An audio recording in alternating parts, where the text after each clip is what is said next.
Halo semuanya, selamat datang di Sekolah Minggu Online GKI Gading Serpong.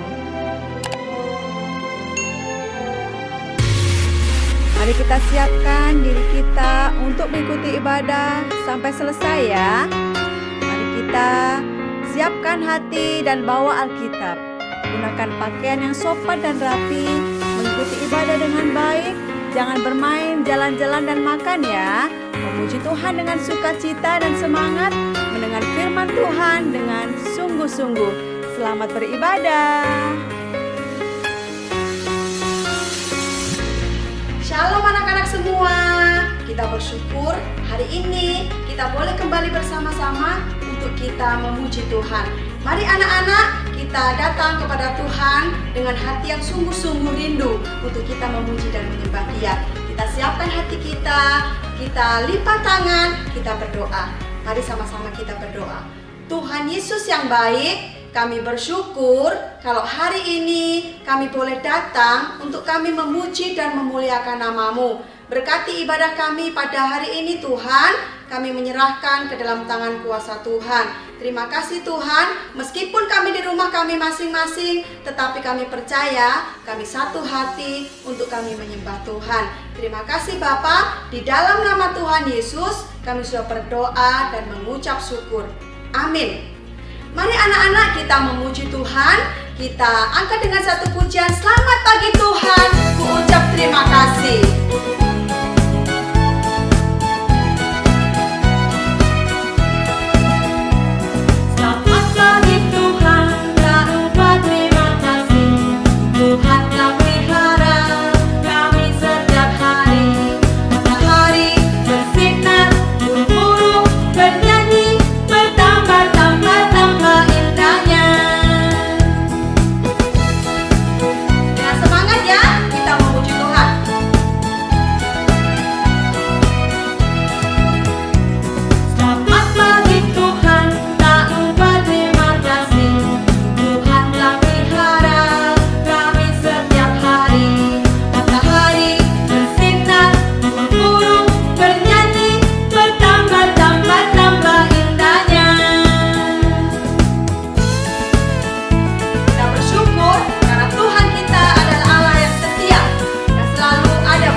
Semua untuk kita bangkit berdiri. Kita memuji Tuhan dengan memakai gerakan bahwa kita sukacita. Kita nyatakan rasa sukacita kita bertemu dengan Tuhan Yesus, karena Dia yang layak untuk kita puji dan kita sembah.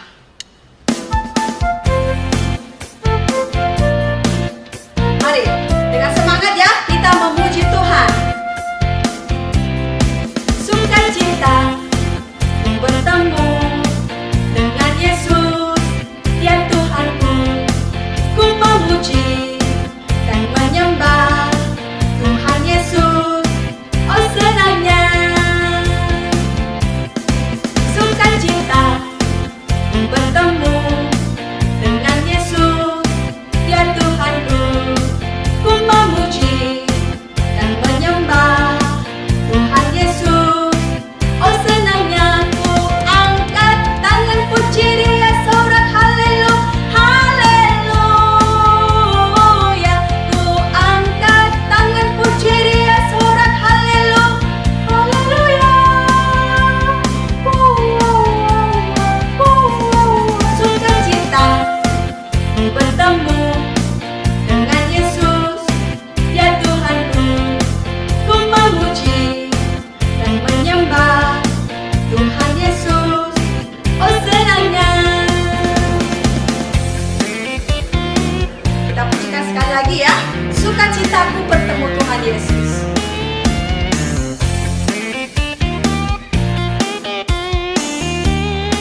sudah baik kepada setiap kita.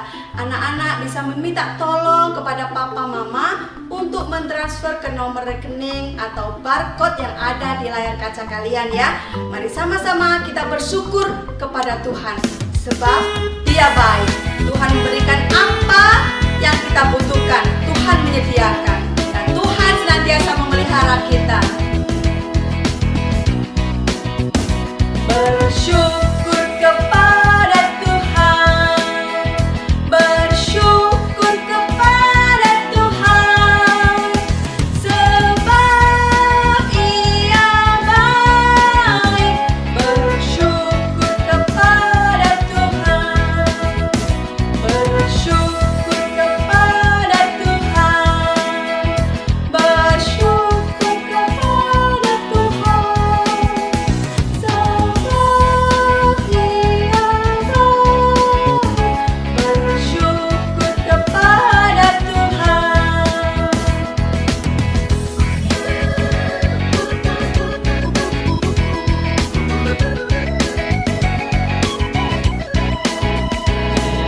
Bersyukur kepada Tuhan, bersyukur kepada Tuhan, bersyukur kepada Tuhan, sebab Dia baik. Bersyukur kepada Tuhan. Mari anak-anak, kita lipat tangan kita berdoa untuk persembahan ini. Tuhan Yesus, terima kasih kami sudah memberikan persembahan. Kiranya persembahan ini Tuhan Engkau sucikan dan kuduskan, supaya bisa menunjang pelayanan Tuhan di gereja kami. Terima kasih Tuhan, berkati papa mama dalam setiap usaha dan pekerjaan mereka. Terima kasih Bapa, di dalam nama Tuhan Yesus kami sudah berdoa dan mengucap syukur. Amin. Anak-anak, tiba saatnya untuk kita mendengarkan firman Tuhan. Mari kita siapkan hati kita buka telinga kita duduk yang manis, kita mau mendengarkan firman Tuhan. Ku ingin dengar cerita tentang perbuatan Allah. Mari sama-sama kita pujikan lagu ini.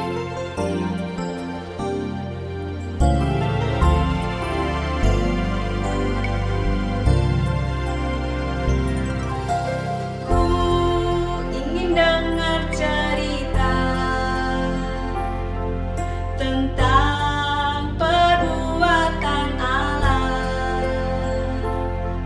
Biarlah cerita itu tinggal tetap dalam hatiku sampai selama-lamanya. Mari anak-anak kita pujikan lebih sungguh lagi ya.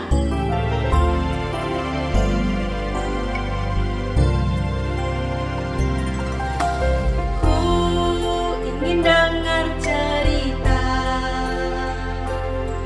tentang perbuatan Allah. Biarlah cerita itu tinggal tetap dalam hatiku sampai selama-lamanya. Biarlah cerita itu, biarlah cerita itu tinggal tetap dalam hatiku sampai selama-lamanya, sampai selama-lamanya, sampai selama-lamanya.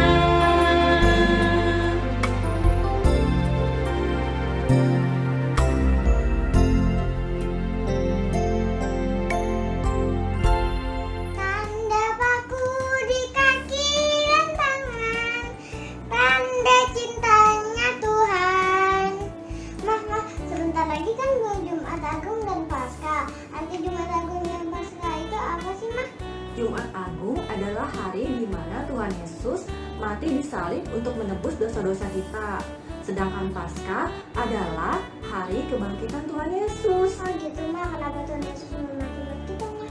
Nah, kita lihat yuk pendapat dari teman-teman yang lain. Kenapa Tuhan Yesus mau mati buat kita? Ya, Mah. Karena Tuhan Yesus sayang semuanya. Biar semuanya selamat. Yesus mati untuk menebus dosa-dosa kita. Bahwa saya bisa lebih percaya kepadanya. Saya harap saya bisa menjadi lebih taat kepada orang tua saya dan otoritas lain yang di atas saya. Nah, Gwen, kita sudah dengar pendapat dari teman-teman yang lain. Gwen mau tahu lebih jelas lagi nggak tentang Jumat Agung dan Paskah? Mau, Ma. Oke, yuk kita ikuti ibadah Jumat Agung dan Paskah. pada Jumat 2 April jam 9 pagi dan Minggu 4 April jam 7.30 pagi. Jangan lupa ya teman-teman. Halo, selamat pagi teman-teman semua. Senang sekali Lause pada pagi hari ini boleh bersama-sama dengan kita semua kembali. Lause akan membawakan firman Tuhan pada pagi hari ini. Namun, sebelum Lause akan menceritakan mengenai firman Tuhan, mari Lause mau ngajak kita sama-sama kelepat tangan, kita berdoa terlebih dahulu. Yuk. Allah Bapa yang bertata di dalam kerajaan surga, Tuhan Yesus yang baik, terima kasih. Sekali lagi kami sungguh boleh mengucap syukur. Tuhan boleh izinkan kami kembali datang ke hadirat Tuhan, beribadah kepada Tuhan, dan juga mendengarkan firman-Mu ya Tuhan. Ya Bapa, tolonglah saya akan menceritakan firman Tuhan, biarlah Tuhan sendiri yang boleh pimpin dan sertai. Begitu juga untuk setiap kami yang dengar. Bukalah pintu hati kami, telinga kami, agar kami sungguh boleh mengerti setiap maksud dan cerita firman Tuhan. Terima kasih Tuhan Yesus. Kami menyerahkan semuanya hanya ke dalam tangan kasih-Mu, biarlah Tuhan sendiri yang boleh pimpin, Tuhan boleh sertai. Terpujilah nama Engkau. Kami berdoa mengucap syukur, hanya di dalam nama Yesus Kristus, Tuhan dan Juru Selamat kami yang hidup. Amin.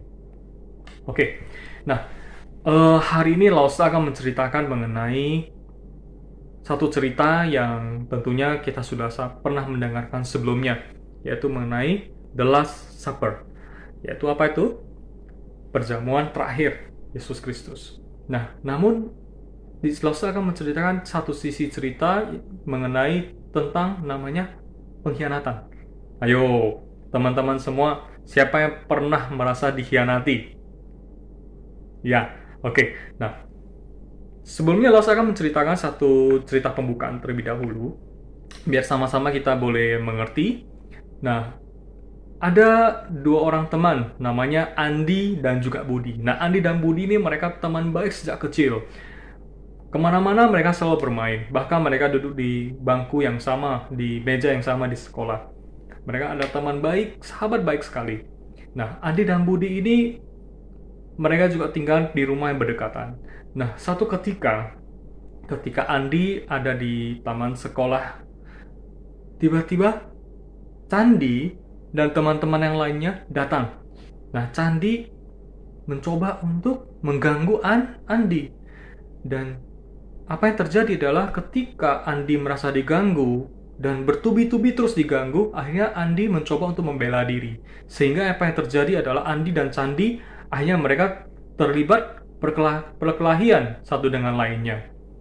Nah, di mana Budi? Budi juga ada di dekat-dekat sana, dan Andi melihat Budi pada saat itu. Sehingga Budi tahu betul siapa yang memulai terlebih dahulu perkelahian ini. Nah, namun pada saat bersamaan juga guru kelas mereka melihat bahwa terjadi perkelahian antara Andi dan Candi.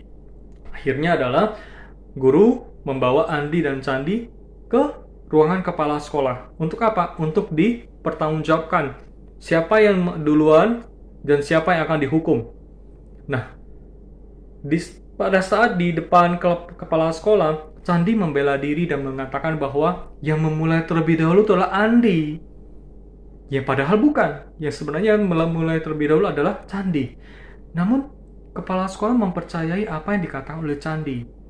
Nah, Andi, karena dia mencoba untuk membela diri, dia teringat bahwa Budi juga melihat kejadian itu. Budi boleh menjadi saksi atas apa yang terjadi pada saat itu. Kepala sekolah akhirnya memanggil Budi untuk datang dan juga mau biar mereka semua boleh mendengarkan apa yang diceritakan oleh Budi, apa yang dilihat oleh Budi secara langsung. Namun ketika kepala sekolah menanyakan hal tersebut kepada Budi, Budi malah berkata kepada kepala sekolah bahwa saya tidak ada di lokasi dan saya tidak melihat apa yang terjadi pada saat itu.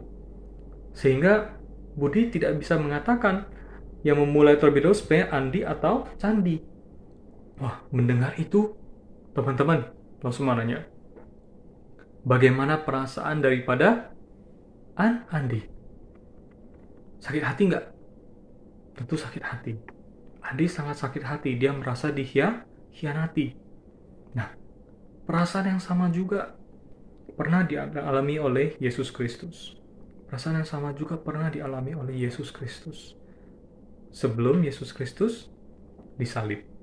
Teman-teman juga tahu semua ceritanya, yaitu oleh muridnya sendiri, Yudas Iskariot.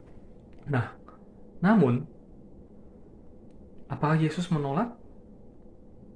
Tidak, Yesus tidak menolak. Yesus tidak menolak murid-muridnya. Nah, inilah yang langsung mau ceritain. Nah, cerita ini dimulai ketika ada seorang yang sedang berjalan dengan cepat. Dia berjalan dengan cepat, berjalan dengan hati-hati, dengan penuh dengan kecemasan di tengah kota Yerusalem. Di tengah kota Yerusalem, orang ini jalan cepat sekali, menyusuri satu rumah dengan ke rumah lainnya. Seolah-olah dia tidak mau dikelihatan oleh orang banyak. Nah, orang ini akhirnya sampailah di satu rumah yang besar. Dan ketika sampai di situ, dia mencoba untuk mengetuk pintunya. Tok, tok, tok, tok. Akhirnya di pintu dibukakan, dan orang ini bertanya kepada orang yang buka pintu, apakah tuanmu ada? Dan dia menjawab, ada. Katakan kepada tuanmu bahwa Yudas Iskariot, murid Yesus orang Nazaret, ingin berbicara kepada tuanmu. Nah, akhirnya si Yudas dipersilakan masuk ke dalam. Dan tidak lama kemudian tentunya muncullah beberapa orang yang akan bertemu dengan Yudas. Dan ketika Yudas melihat orang-orang tersebut, dia sudah tahu bahwa dia telah masuk ke dalam rumah yang benar. Rumah yang benar-benar ia tujui. Dan mereka ini adalah siapa? Imam-imam kepala dan juga pemimpin orang Yahudi. Nah, mereka bertanya kepada Yudas, ada apa? Dan siapa kamu? Nah, lalu Yudas menjawab, saya adalah Yudas, murid Yesus orang Nazaret yang dicari oleh bapak-bapak yang terhormat. Yang dimana Yesus itu, mengajar tiap hari di bait Allah. Nah, mendengar itu, imam besar berkata, kalau Yesus mengajar di bait Allah, kita sudah tahu.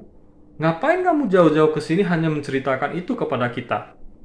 Nah, lalu Yudas menjawab kepada mereka, saya juga tahu di mana Yesus berada pada waktu malam hari. Dan kalau Tuhan mau, saya bisa menyerahkan dia kepada Tuhan secara diam-diam. Orang banyak tidak akan tahu pada waktu malam hari. Yudas menjelaskan, tapi tentunya ada sedikit bayaran sebagai gantinya. Nah, mendengar ini, imam-imam kepala gimana?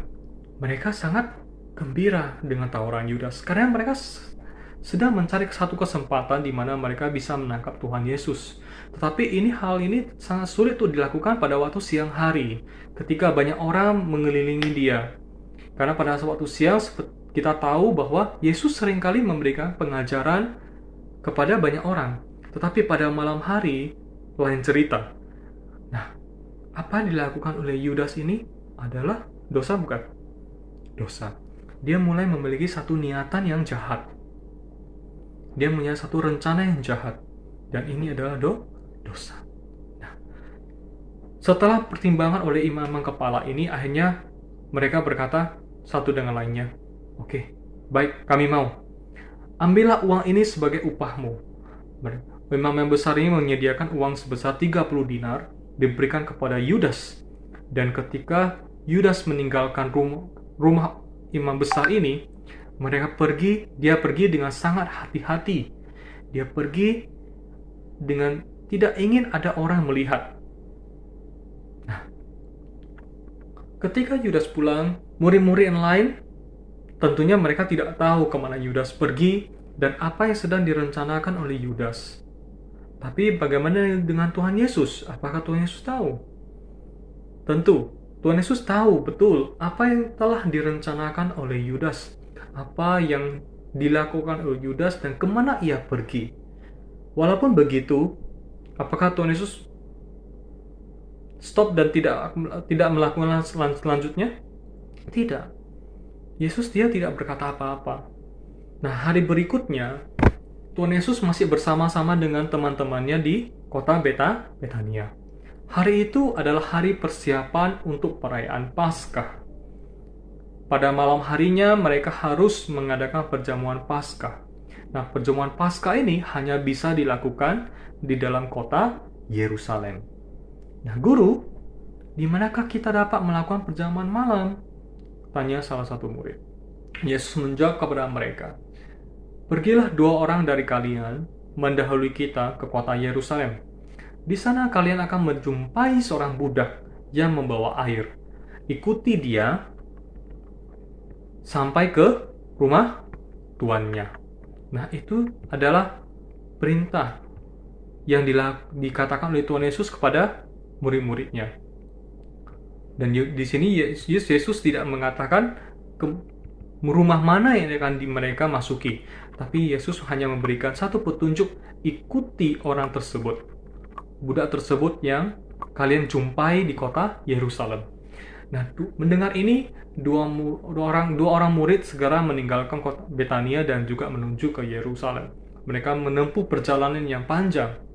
Akhirnya mereka sampailah ke kota Yerusalem. Dan benar seperti yang apa dikatakan oleh Yesus. Mereka melihat satu orang budak yang membawa air di dalam kendi. Mereka mengikuti budak tersebut sampai ke rumah tuannya. Nah, ketika mereka sudah sampai ke rumah tuannya, mereka berkata kepada pemilik rumah itu, "Guru kami mengirim salam kepada Tuhan, yang ingin tahu di mana dia dan para muridnya dapat melakukan makan perjamuan Paskah." Nah, mendengar ini, pemilik rumah berkata kepada 2 murid Tuhan Yesus dan membawa mereka ke ruangan atas yang sudah siap dengan meja dan kursi dan bangku-bangku yang mengelilingi meja tersebut. Nah, di sana 2 murid Tuhan Yesus mereka mempersiapkan semua mangkuk, menyiapkan cawan, menyiapkan kendi-kendi, daging, kuah, sayuran pahit, dan tentunya roti tak beragi. Nah, mereka mempersiapkan semuanya dengan baik, menunggu kedatangan siapa? Yesus dan murid-murid yang lain. Nah, tidak lama tentunya Yesus dan murid-murid yang lain juga tiba sampai ke rumah. Dan mereka memasuki rumah tersebut, mereka menaiki tangga, dan akhirnya sampailah ke lantai atas, lantai loteng. Nah, ketika mereka sudah sampai, maka ke-12 murid bersama dengan Tuhan Yesus mengambil tempat duduk, mereka mengelilingi meja. Nah, Yohanes duduk di sebelah Tuhan Yesus dan Yudas adanya di seberang Tuhan Yesus. Malam ini adalah malam yang dinanti-nantikan oleh mereka semua, juga malam yang tentunya dinanti-nantikan oleh banyak orang. Karena ini adalah malam perjamuan Paskah. Nah, tetapi ada sesuatu yang beda pada malam hari ini. Yesus terlihat beda dengan sebelumnya. Yesus terlihat sedih, teman-teman semuanya. Apakah Yesus tidak senang berada bersama-sama dengan murid-muridnya melakukan perjamuan Paskah? Tentu tidak. Yesus sangat senang sekali dapat bersama-sama dengan muridnya. Tapi ada sesuatu yang sangat berat di dalam hatinya pada malam hari itu. Nah, dia mengucapkan berkat untuk perjamuan itu. Ketika mereka sedang makan, Tuhan Yesus mulai berbicara. "Aku mengatakannya sesungguhnya, malam ini seorang dari kalian akan mengkhianati aku." Kalian coba bayangin, di tengah-tengah kondisi murid-murid semua pada sedang makan, bercerita satu dengan lainnya, tiba-tiba Yesus berkata seperti ini dengan serius. bahwa malam ini seorang dari kalian akan mengkhianati aku. Apa yang terjadi tentunya adalah murid-murid semua mereka sangat terkejut. Mereka sangat terkejut dan tidak percaya apa yang telah dikatakan oleh Tuhan Yesus. Apakah Tuhan Yesus berkata kepada orang lain? Apakah Tuhan Yesus berkata sesuatu yang salah ngomong atau gimana? Tentunya mereka memiliki satu perasaan yang sangat terkejut sekali mendengar apa yang dikatakan Tuhan Yesus. Seorang dari mereka, siapa yang akan melakukan hal itu? Mereka berpandangan satu dengan lainnya. Satu persatu mereka bertanya kepada Yesus, "Bukan saya kan Tuhan?" Tuhan Yesus menjawab dengan tenang, "Dia ada orang yang mencelupkan roti ke dalam mangkuk bersama-sama dengan aku." Kemudian Tuhan Yesus mencelupkan roti tersebut dan diberikannya kepada Yudas Iskariot. Nah, pada saat bersamaan juga Yudas tentunya sadar bahwa Tuhan Yesus jelas mengetahui pengkhianatannya itu. Yudas tahu betul bahwa apa yang dia rencanakan, apa yang akan dilakukannya, Tuhan Yesus tahu. Tapi ia mencoba berusaha untuk menyembunyikannya dari murid-murid yang lain. Dengan nada yang juga kaget, dengan syok, dia juga bertanya kepada Tuhan Yesus kembali, "Tentu bukan saya kan Tuhan yang maksudkan?" Yesus menjawab, "Engkau sendiri akan mengatakannya." Yudas di antara perasaan yang berkecamuk, dia malu, dia tidak mau teman-teman yang lain, murid-murid lain tahu apa yang dia rencanakan. Dia tidak tahan lagi duduk di antara mereka semua. Akhirnya dia berdiri dan berjalan ke arah pintu. Nah, sekali lagi menoleh ke belakang dan melihat murid-murid yang lain di antara murid Tuhan Yesus. Yudas akhirnya meninggalkan ruangan tersebut. Nah, teman-teman, apa yang dilakukan Yudas seperti yang kita sudah tahu, ini adalah satu dosa.